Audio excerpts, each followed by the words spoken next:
Halo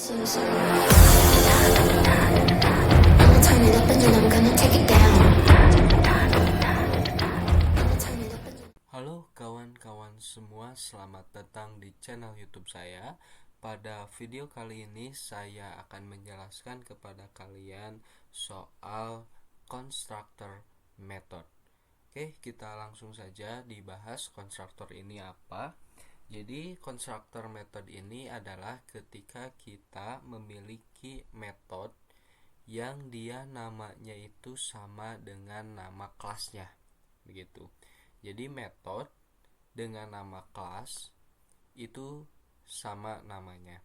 Nah, fungsinya untuk apa? Fungsinya itu jadi ketika kita memanggil metode tersebut di dalam kelas yang kita maksud, karena namanya sama, maka secara otomatis kita sedang menginstansiasi objek tersebut, begitu.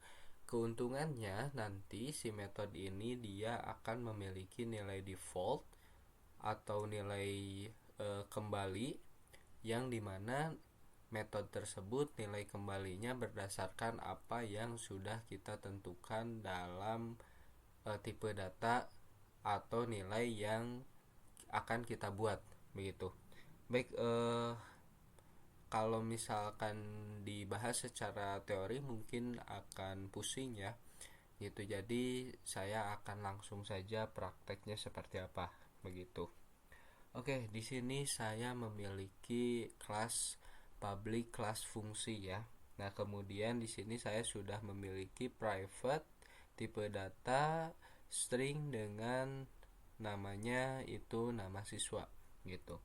Kemudian kita di sini buat lagi private ya dengan tipe data integer, nama variabelnya misalkan kelas, begitu ya.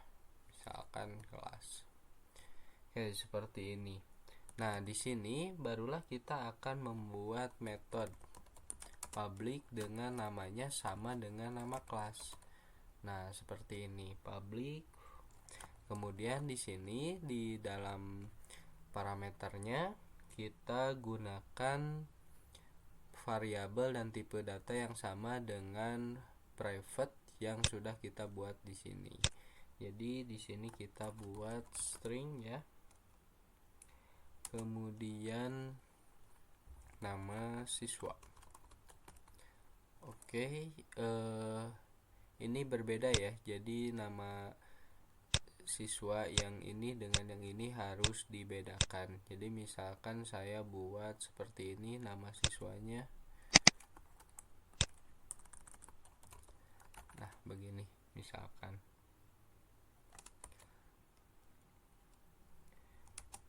Oke, selanjutnya integer. Kemudian kelas siswa ya. Kelas siswa begini. Nah, inilah metode yang dia sudah menjadi metode constructor karena dia dinamai dengan nama yang sama dengan nama kelasnya. Begitu. Kemudian di sini baru kita akan menginisiasi nama variabelnya itu berdasarkan apa yang sudah kita buat di sini. Begitu. Jadi nama siswa sama dengan diisi dengan nilai dari yang kita buat di sini. Oke. Ya. Seperti ini ya. Kemudian kelas itu adalah kelas siswa. Nah, terbaca ya, jadi nama siswa diambil dari sini dan nama siswa yang ini diambil dari sini. Oke. Begini. Nah, kemudian setelah itu ini kita sudah membuat metodenya ya. Jadi metode public fungsi ini dia memiliki fungsi untuk menginputkan nilai dari nama siswa ini ke variabel nama siswa yang ini, begitu. Nah, nanti ini diisinya di mana nilai dari atau ya nilai dari variabel nama siswa ini. Nah, kita tentunya isi di dalam main kelasnya. Nah, di sini ya, di dalam main kelasnya kita isi begitu. Nah, kemudian di sini kita akan membuat objek ya. Nah, objek fungsi ini diambil dari nama kelas di sini. Begitu ya. Nah, kemudian ini kita membuat objek siswa ke-1. Nah, perbedaannya di sini dia harus diisi parameternya. Begitu. Jadi kan kalau di metode sebelumnya kita hanya membuat objeknya saja, menginisiasi objeknya, kemudian dia panggil objek di bawahnya ya, panggil metode di bawah sini setelah kita membuat objeknya. Nah, bedanya kita di sini bisa langsung menginputkan nilai ke variabel si public fungsi ini begitu. Jadi di sini kita membuat objek siswa ke-1 yang ada di dalam kelas fungsi. Nah, kelas fungsi ini dia secara otomatis juga akan memanggil metode fungsi yang ada di sini karena ini adalah metode konstruktor. Jadi di sini parameternya kita perlu menambahkan nilai untuk mengisikan nilai dari string nama siswa dan integer kelas siswa. Oke, jadi di sini kita langsung isikan saja, misalkan siswa pertama namanya Rifki ya. Kemudian dia kelas 11 misalkan. Oke, seperti ini. Kemudian kita bisa membuat satu objek lagi. Kenapa kita bisa membuat satu objek lagi atau bahkan lebih ya, jadi bisa bikin 2 objek, 3 objek begitu. Karena sekali lagi ketika kita membuat objek yang ini, secara otomatis kita juga sedang mengakses metode yang ini begitu. Jadi tidak hanya membuat objek dari kelas fungsi saja, tapi juga memanggil atau mengakses metode fungsi yang ini begitu. Oke ya. Jadi kita di sini buat lagi objeknya siswa kedua seperti ini. New fungsi ya. Ini berdasarkan nama kelasnya. Kemudian kita buat siswa kedua misalkan namanya Ana.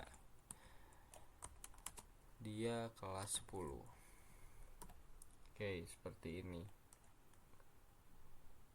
Kalau sudah, kemudian kita akan memanggil nilai dari sini.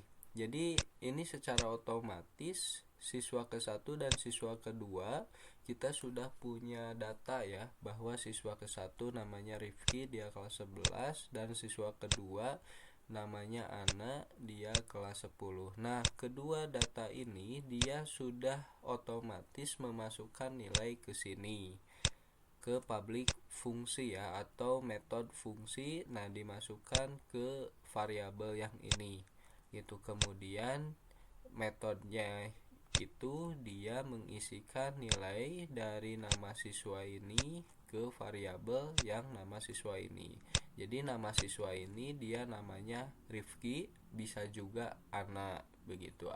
Juga kelasnya dia bisa kelas 11, bisa juga kelas 10 karena dia sudah punya 2 objek begitu. Nah, selanjutnya di sini kita buat lagi metode. Gitu. Metode ini untuk apa? Nanti metode ini untuk memanggil nilai dari fungsi, metode fungsi yang ada di sini ya. Gitu. Jadi public void misalkan panggil siswa. Begini. Nah, di sini kemudian kita tidak perlu lagi parameternya. Oke, nah metode panggil siswa ini dia memiliki fungsi untuk memanggil ya, memanggil nama siswa yang sudah kita buat di sini. Oke, sini misalkan panggil panggil, kemudian nama siswanya ya,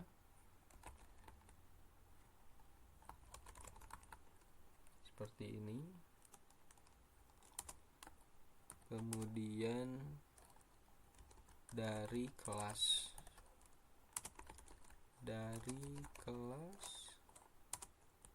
kemudian plus nama kelasnya ya, kelas ya, begini.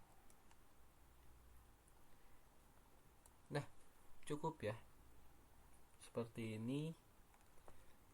Kemudian di sini kita membuat ini kenapa ada yang merah ya? Oke, nanti kita benarkan ya kalau ada yang salah.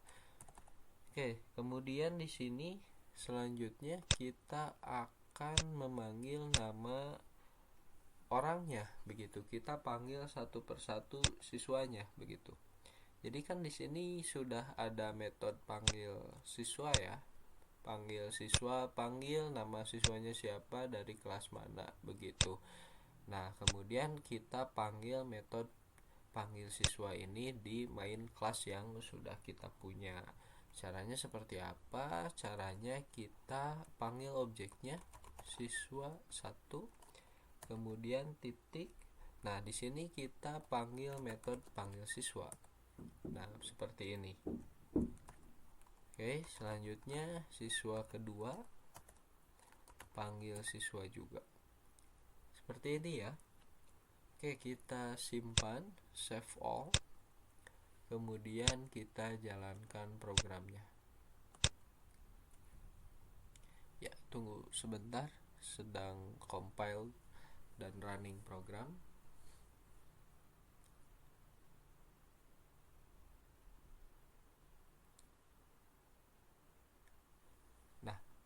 Bisa kalian lihat di sini hasilnya, panggil Rifki dari kelas 11, panggil Ana dari kelas 10. Nah, dia bisa muncul hasil seperti ini karena dia membaca yang ini ya. Jadi dia membaca fungsi yang ini, dia membaca objek 1, siswa 1, datanya di sini di siswa 1, metodenya seperti apa? Metodenya adalah panggil siswa. Nah, itulah konstruktor metode yang bisa kalian gunakan untuk mempermudah penggunaan metode berdasarkan kelas fungsi yang ada di sini, begitu. Jadi metode konstruktor ini kemudian kita bisa secara otomatis memanggil metode dengan nama yang sama dengan nama kelas yang kita miliki, begitu. Jadi kita bisa lebih simpel dalam menggunakan metode yang kita inginkan. Itu saja video kali ini, mudah-mudahan bermanfaat. Kalau ada yang mau ditanyakan, mau didiskusikan, atau kritik dan saran yang membangun untuk channel YouTube saya, silahkan sampaikan di kolom komentar. Sampai jumpa di video selanjutnya.